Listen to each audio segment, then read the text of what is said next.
बिस्मिल्लाहिर्रहमानिर्रहीम। अस्सलाम वालेकुम डियर स्टूडेंट्स, उम्मीद है आप सब खैरियत से होंगे। आज एक नई वीडियो के साथ टाइम मैनेजमेंट के हवाले से कुछ चीज़ों पर हम जो है वो डिटेल में डिस्कशन करेंगे। जैसा कि कुछ सालों से ऑलमोस्ट जो है वो 4 से 5 साल पहले अगर हम बात करें तो एकेडमी सेक्टर का जो है वो इतना ज़्यादा ट्रेंड देखने में नहीं आता था। सिर्फ जो है वो उन्हीं स्टूडेंट्स को ही स्कूल और या कॉलेज के बाद एकेडमी ज्वाइन करवाया जाता था जो स्टूडेंट जो है वो पढ़ने में थोड़ा सा वीक होते थे, या जो है वो ऐसे पेरेंट्स जो बच्चों को जो है वो घर में टाइम नहीं दे पाते थे, या जो है वो ऐसे पेरेंट्स जो अपने बच्चों से तंग थे कि वो स्कूल या कॉलेज से वापिस आकर जो है वो स्टडी को टाइम नहीं देते और खेल कूद में लगे रहते हैं या बाहर ग्राउंड वगैरह में जो है वो खेलने के लिए चले जाते हैं। तो ऐसे स्टूडेंट्स को ही पेरेंट्स जो है वो एक टाइम का जो है वो पाबंद करने के लिए जो है वो एकेडमी भिजवाते थे। मगर जैसे जैसे जो है वो वक्त में चेंजिंग्स आती गई हैं तो ये देखने में आया है कि अब जो है वो ऐसे चाहे वो कोई बच्चा टॉपर हो, ठीक है, चाहे वो बच्चा जो जिसके कम मार्क्स आए हों, या जो है वो बच्चा स्टडी में वीक हो, ऑलमोस्ट जो है वो तमाम स्टूडेंट ही स्कूल या कॉलेज के साथ साथ एकेडमी को ज़रूर ज्वाइन कर रहे होते हैं। तो इसी हवाले से आज की हमारी वीडियो है कि स्कूल और कॉलेज के साथ साथ स्टूडेंट्स जो है वो टाइम को अपने कैसे मैनेज कर सकते हैं कि वो स्कूल को भी कंटिन्यू रखें और एकेडमीज को भी कंटिन्यू रखें, इसी तरह कॉलेजेस को भी कंटिन्यू रखें और साथ जो है वो एकेडमीज को भी कंटिन्यू रखें। इसमें सबसे पहले हम इस बात पर डिस्कस कर लेते हैं कि आखिरकार क्यों जो है वो स्टूडेंट्स को स्कूल या कॉलेजेस के साथ साथ एकेडमी की भी ज़रूरत होती है। तो इसकी सबसे बड़ी वजह यह है कि कंपटीशन बहुत ज़्यादा हो चुका है। हर फील्ड में ही जो है वो स्टूडेंट्स के मार्क्स हर साल बढ़ते जा रहे हैं। जैसा कि लास्ट ईयर की अगर हम बात करें तो स्टूडेंट्स ने जो है वो 1100 ओवर 1100 मार्क्स भी स्टूडेंट्स के आए, और जो है वो इसी तरह मैट्रिक की बात करें उसमें भी जो है वो 100/100 स्टूडेंट्स ने जो है वो 100% स्कोर किया। और इसी तरह ही इस साल भी जो है वो मैट्रिक के रिजल्ट आए हैं तो 1095 1090 से अबव काफ़ी ज़्यादा स्टूडेंट्स की तादाद है जिन स्टूडेंट्स ने 1090 से अबव स्कोर किए हैं। तो अगर हम बात करें तो इसी तरह ही जैसे ही स्टूडेंट्स जो है वो आगे यूनिवर्सिटीज में, मेडिकल कॉलेजेस में, आईटी के सेक्टर्स में अप्लाई करेंगे तो उनका जो है वो मेरिट उसी तरह ही हाई चला जाएगा। तो इस वजह से स्टूडेंट्स की कोशिश होती है कि अच्छे मार्क्स हासिल करने के लिए, और पेरेंट्स की भी यही कोशिश होती है कि हमारे बच्चे के किसी तरह अच्छे मार्क्स आ जाएं, तो उनकी कोशिश होती है कि वो स्कूल और कॉलेज भी जाएं और साथ जो है वो एकेडमी को भी ज्वाइन करें। तो इसका जो है वो स्टूडेंट्स को फायदा क्या होता है कि फॉर एग्जांपल अगर किसी स्कूल या कॉलेज में स्टूडेंट को जो है वो फॉर एग्जांपल अगर हम फिजिक्स की बात करें तो फिजिक्स के टीचर स्कूल या कॉलेज में उनको अच्छा टीचर नहीं मिला है, अगर अच्छा टीचर मिल गया है तो उनकी जो है वो एक कह लें कि साइकी जो है वो मैच नहीं हो रही है टीचर के साथ, उनको जो है वो स्कूल या कॉलेज में फिजिक्स की समझ नहीं आ रही। तो बजाय इसके कि उनके जो है वो उस सब्जेक्ट में कम मार्क्स आए, तो बच्चा जब एकेडमी जाता है तो मे भी जो है वो एकेडमी में बच्चे को जो है वो फिजिक्स की समझ आ जाती है और जो उसके मार्क्स कटने होते हैं वो इस चीज से बच जाता है और वो जो है वो स्टूडेंट अच्छे मार्क्स स्कोर कर लेता है। तो इसमें जो है वो अगर हम टाइम मैनेजमेंट की बात करें तो जाहिर सी बात है स्टूडेंट के लिए थोड़ा सा ये डिफिकल्ट होता है, क्योंकि जो है वो एकेडमी का भी उसने जो है वो अपना होमवर्क कंप्लीट करना होता है और कॉलेज का भी अपना होमवर्क कंप्लीट करना होता है। तो इसमें जो है वो स्टूडेंट्स मोस्टली ये देखा गया है कि एकेडमीज आजकल जो है वो ये ट्रेंड चल रहा है कि टाइमली जो है वो सेशन स्टार्ट कर देती हैं। कॉलेजेस ने चूंकि जो है वो एडमिशन के बाद अपने जो है वो प्रोसेस स्टडी का स्टार्ट करना होता है, तो एकेडमीज जो है वो टाइमली अपना स्टडी स्टार्ट कर देती हैं। तो इसमें क्या होता है कि स्टूडेंट्स जब कॉलेज जाते हैं तो ऑलमोस्ट जो है वो उन्होंने 1 या 2 चैप्टर अपने कंप्लीट कर लिए होते हैं। तो इस तरह से जो है वो स्टूडेंट्स के ऊपर डबल बर्डन नहीं आता, बल्कि जैसे ही जो है वो कॉलेज ज्वाइन करते हैं तो 2-2 3-3 चैप्टर एकेडमीज में जो है वो स्टूडेंट्स ने कंप्लीट किए होते हैं। तो कॉलेज जस्ट जो है वो अगर कोई टेस्ट भी होता है या डेली बेस की रूटीन पे स्टूडेंट्स ने जस्ट जो है वो रिवाइज करना होता है, और रिवाइज करने के बाद अपना टीचर को जो है वो या तो वो सुना देना होता है या होमवर्क जो भी उनकी रूटीन होती है कॉलेज में वो उसको इजीली अपना जो है वो कंप्लीट कर सकते हैं। इसके बाद टाइम मैनेजमेंट की बात करें तो जो बच्चे स्कूल कॉलेज और एकेडमीज को साथ साथ लेकर चल रहे होते हैं तो उनके पास जो है वो ऑलमोस्ट सारे दिन में जो है वो कह लें कि 4 से 5 घंटे मुख्तलिफ डे के एक दिन के दिन में जो है वो मुख्तलिफ औकात में अगर देखा जाए तो 4 से 5 घंटे उनके पास टोटल ही बचते हैं। तो अक्सर जो है वो पेरेंट्स की तरफ से भी यही डिमांड होती है स्टूडेंट्स को जो है वो कॉलेज के साथ साथ एकेडमी को जो है वो लाजमी ज्वाइन करें। उसकी बड़ी वजह ये भी आ जाती है कि अब जो है वो इस तरह का दौर आ चुका है कि स्टूडेंट्स ज्यादातर जो है वो बाहर भी कोई जैसे पहले स्टूडेंट्स क्रिकेट खेलने या फुटबॉल खेलने या अदर गेम्स के लिए जो है वो बाहर निकलते थे, तो वो भी स्टूडेंट्स जो है वो बाहर नहीं निकलते, बजाय इसके कि जो है वो घर में स्टूडेंट्स मोबाइल यूज करें या मोबाइल्स पर गेम्स खेलें। तो इससे बेहतर है कि स्टूडेंट्स को जो है वो पेरेंट्स की बात मानते हुए स्कूल और कॉलेज के साथ साथ जो है वो अकेडमी को भी ज्वाइन कर लेना चाहिए। इसमें जो है वो अगर हम टाइम मैनेजमेंट की बात करें तो ऑलमोस्ट सुबह उठने के बाद नमाज पढ़ने के बाद स्टूडेंट के पास ऑलमोस्ट 2 घंटे होते हैं।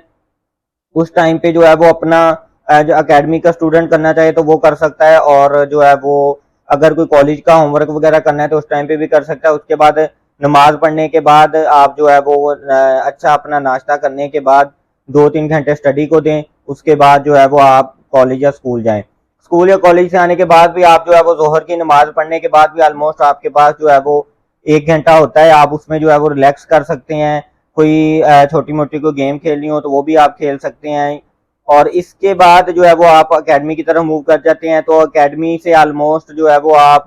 मगरिब टाइम वापस आते हैं, या मगरिब के बाद तो आप जो है वो नमाज पढ़ें मगरिब की, और उसके बाद आप जो है वो 2 घंटे अपना जो है वो कंप्लीट कर सकते हैं जो भी आपको अकेडमी से होमवर्क मिला हुआ है। और उसके बाद ऑलमोस्ट स्टूडेंट्स की यही रूटीन होती है, 11-12 बजे तक जो है वो स्टूडेंट्स होते हैं। तो इसमें जो है वो स्टूडेंट्स अपने कोई मोबाइल के किसी से उन्होंने कॉन्टैक्ट करना है या किसी से कोई बातचीत करनी है तो वो भी कर सकते हैं। माइंड को रिलैक्स करने के लिए थोड़ी देर मोबाइल भी यूज कर सकते हैं। अगर किसी अदर एक्टिविटीज में उन्होंने हिस्सा लेना है तो उसमें भी जो है वो हिस्सा ले सकते हैं। अक्सर स्टूडेंट्स को मैं भी जो है वो यही रिकमेंड करता हूँ कि लाइफ के जो है वो 4 साल बहुत ज्यादा इंपॉर्टेंट होते हैं। जो स्टूडेंट इन लाइफ के 4 साल को जो है वो कीमती बना लेता है वो जिंदगी में जरूर कामयाब होता है। ठीक है, ये 4 साल स्टूडेंट्स के लिए इतने ज्यादा इंपॉर्टेंट होते हैं कि स्टूडेंट सोच भी नहीं सकते। 9th 10th first year second year जो स्टूडेंट्स तो अदर एक्टिविटीज को खत्म करके अपनी शादी, अपने जो है वो फैमिली फंक्शंस, किसी के रिलेटिव में डेथ हो जाती है तो वो इन सारी चीजों को भूलकर ओनली स्टडी की तरफ अपना फोकस कर लेते हैं। तो वही स्टूडेंट्स जो है वो डॉक्टर और इंजीनियर बनते हैं। ठीक है, तो ये 4 साल इसी वजह से ही पेरेंट्स भी बार बार स्टूडेंट्स के ऊपर फोकस कर रहे होते हैं कि वो स्कूल कॉलेज भी जाएं और साथ साथ जो है वो अपनी किसी जैसे भी है वो अकेडमीज को भी जरूर ज्वाइन करें, ताकि जो है वो एक अच्छे मार्क्स सिक्योर कर सकें। और इन 4 सालों में अगर स्टूडेंट्स अदर एक्टिविटीज में भी हिस्सा नहीं लेते तो उनके लिए कोई इतनी कोई प्रॉब्लम की बात नहीं है। संडे वाले दिन भी स्टूडेंट्स के पास अवेलेबल होता है। अगर उन्होंने कोई बाहर फुटबॉल क्रिकेट या कोई गेम बाहर खेलने के लिए जाना है तो वो संडे की संडे भी अपनी रूटीन बना सकते हैं कि वो संडे वाले दिन जाएं। और इसके अलावा दिन में जो है वो पूरा हफ्ता जो है वो ओनली अपना स्टडी पर ही फोकस रखें। उसकी वजह ये है कि जैसे ही 9th-10th में स्टूडेंट होता है तो उसके ऊपर थोड़ा सा पिछली क्लासेस की निस्बत थोड़ा सा बर्डन ज्यादा आ जाता है। उसको एक बड़ा टारगेट अचीव करना होता है। अगर स्टूडेंट मैट्रिक में अच्छे मार्क्स स्कोर नहीं करेगा, मैट्रिक के अंदर अपने कॉन्सेप्ट क्लियर नहीं करेगा, तो जाहिर सी बात है ऑटोमेटिकली जो है वो एफएससी के अंदर भी उसके कॉन्सेप्ट नहीं क्लियर होंगे। जब मैट्रिक से ही उसके कॉन्सेप्ट अच्छे से क्लियर नहीं होंगे तो वो किस तरह से एफएससी में उसके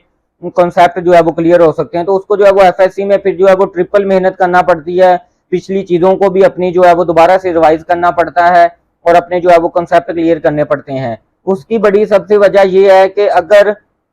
स्टूडेंट जो है वो एफएससी में अच्छे मार्क्स सिक्योर नहीं करता तो ना ही जो है वो उनका एमबीबीएस या बीडीएस में उसका एडमिशन वो सिक्योर कर सकता है। और अगर वो प्री इंजीनियरिंग के स्टूडेंट्स की बात करें तो वो किसी अच्छी यूनिवर्सिटी में अपना एडमिशन सिक्योर नहीं कर पाएगा। ठीक है, तो फिर उनके पास जो है वो सेकंड ऑप्शन यही रह जाते हैं कि स्टूडेंट्स जो है वो स्टडी अब्रॉड की तरफ मूव करें।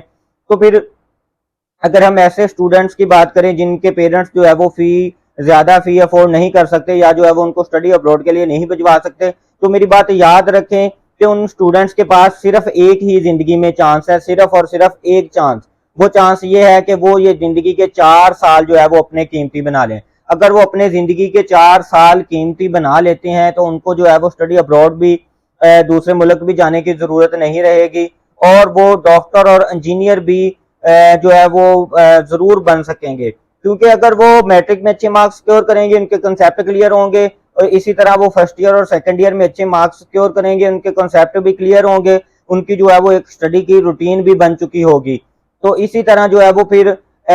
मेडिकल के स्टूडेंट जो है वो एमडी कैट को क्लियर करने के बाद एमबीबीएस और बीडीएस में मार्क्स सिक्योर कर सकते हैं। और अगर प्री इंजीनियरिंग के स्टूडेंट की बात करें तो ई कैट और जो है वो फास्ट यूईटी, नेस्ट, जीकी, प्यास, एनटीएस, ऐसी तमाम यूनिवर्सिटीज का टेस्ट देने के बाद वो अच्छी इंजीनियरिंग की यूनिवर्सिटीज में स्कॉलरशिप के साथ जो है वो स्टडी कर सकते हैं। तो ये स्टूडेंट्स के पास जो है ना वो एक 2 साल, खास तौर पे फर्स्ट ईयर सेकंड ईयर की हम बात करें तो ये एक गोल्डन अपॉर्चुनिटी होती है कि वो अपनी एक अच्छी लाइफ की तरफ जो है वो मूव कर जाएं। इसके बाद अगर हम बात करें तो स्टूडेंट्स कुछ पूछते हैं कि अगर मार्क्स कुछ कम आ जाते हैं तो जाहिर सी बात है उनके पास ऑप्शन रह जाता है स्टडी अब्रॉड का। स्टडी अब्रॉड के बाद अगर हम बात करें तो बीएस प्रोग्राम्स आ जाते हैं, तो कुछ ही इसमें जो है वो जैसे फॉर्म डी है या डीवीएम है, इनका जो है वो फिर भी काफी अच्छा स्कोप है, कोई अच्छी जॉब्स भी मिल जाती हैं, स्टूडेंट जो है वो अपना बिजनेस भी कर सकते हैं। मगर जैसे ही हम बात करें कि दूसरे programs BS physics, chemistry, bio और दूसरे बीएस प्रोग्राम्स हैं, तो आजकल जो है वो स्टूडेंट्स काफी ज्यादा इनके अंदर एडमिशन ले रहे हैं, तो मगर उनको कोई जो है वो मोटिवेट करने वाला नहीं है बिल्कुल भी। 4 साल 5 साल स्टूडेंट्स लगा के अपने पेरेंट्स का भी जो है वो पैसा लगाते हैं और जो है वो बीएस प्रोग्राम्स के अंदर एडमिशन लेके डिग्री कंप्लीट कर लेते हैं। और अगर फीमेल्स की बात करें तो ये फीमेल्स को भी पता होगा जो सीनियर्स हैं कि जो है वो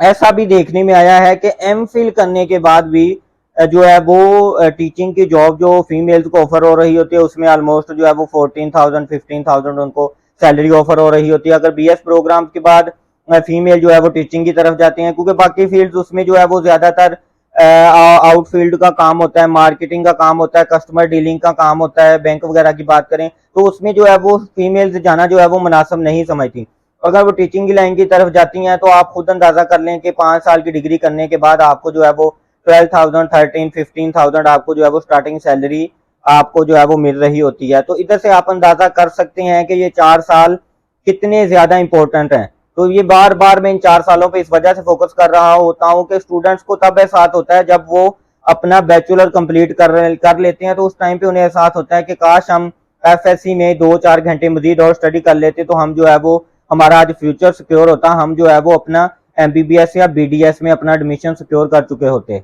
तो डियर स्टूडेंट्स, ये 4 साल स्टूडेंट्स अपने इसी तरह ही कीमती बना सकते हैं कि वो अपना जो है वो एक डेली बेस की एक रूटीन अपनी जो है वो उसे फिक्स कर लें, उसे सेट कर लें कि इस रूटीन से हटके उन्होंने कोई काम नहीं करना। इसमें अगर हम स्टूडेंट्स के जो है वो सोने की बात करें तो 6 से 7 घंटे की अपना एक स्टूडेंट रूटीन बनाए कि मैक्सिमम जो है वो 7 घंटे या 7.5-8 घंटे जो है वो स्टूडेंट ने अपनी नींद पूरी करनी है रात की। ठीक है, वो तभी हो सकता है कि रात को जो है वो स्टूडेंट जल्दी सोए, अपना फजर के टाइम उठ जाए। और फजर के बाद मैंने अभी भी आपके जो है वो जैसे रूटीन आपके साथ शेयर की है कि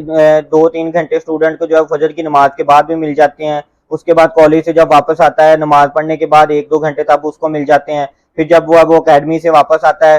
तो उस टाइम पे भी जो है वो आधा घंटा या 1 घंटा स्टूडेंट अदर एक्टिविटीज को जो है वो दे सकते हैं। मगर मैं स्टूडेंट्स को यही रिकमेंड करूंगा कि जस्ट जो है वो अदर एक्टिविटीज की बजाय अपनी सारी अदर एक्टिविटीज स्टूडेंट्स जो है वो संडे पे जस्ट रख दें और बाकी अपनी सारी रूटीन या अपनी नींद पूरी करें या जो है वो अपनी स्टडी को दें। ज्यादा से ज्यादा जो है वो पूरे दिन में 1 घंटा या 2 घंटे या जो है वो आधा घंटा अपना अदर एक्टिविटीज को अगर आप देना चाहें तो आप दे सकते हैं। अदरवाइज जो है वो अदर एक्टिविटीज को अपनी जो है वो संडे के ऊपर रख दें, संडे को बाहर जाएं, ग्राउंड में खेलें, जो है वो फ्रेश हों और बाकी पूरा वीक जो है वो अपना स्टडी के ऊपर फोकस रखें। तो आज की वीडियो के लिए इतना ही। हम दुआ को हैं और जो है वो उम्मीद भी करते हैं कि स्टूडेंट्स जो है वो इन बातों पर अमल करके अपना जो है वो फ्यूचर जरूर सिक्योर करेंगे। और हम दुआ करते हैं कि तमाम स्टूडेंट्स जो है वो अच्छे मार्क्स हासिल करके अपने माँ बाप का जो है वो एक जो है वो नाम बनाएं अपने माँ बाप का और उनकी जो है वो खिदमत भी करें। वो इसी सूरत ही कर सकते हैं कि जब वो एक अच्छे ओहदे पर होंगे या जो है वो एक अच्छा बिजनेस कर रहे होंगे, किसी अच्छी फील्ड में उनका एडमिशन होगा तो वो एक अच्छी हैंडसम मनी एक अर्न कर रहे होंगे। तो इसी के साथ ही जो है वो अपने अच्छे तरीके से अपने माँ बाप की वो खिदमत करके उनकी जो है वो दुआएं ले सकते हैं। तो उम्मीद करते हैं कि आज की वीडियो आपको जरूर पसंद आई होगी। इसी तरह की मजीद इंफॉर्मेटिव वीडियोस और एजुकेशनल न्यूज़ के लिए हमारे चैनल को जो है वो सब्सक्राइब कर दें और बेल आइकन को जरूर प्रेस कर दीजिएगा ताकि हर नई आने वाली वीडियो का नोटिफिकेशन आपको मिलता रहे। Thank you so much. अल्लाह हाफिज़।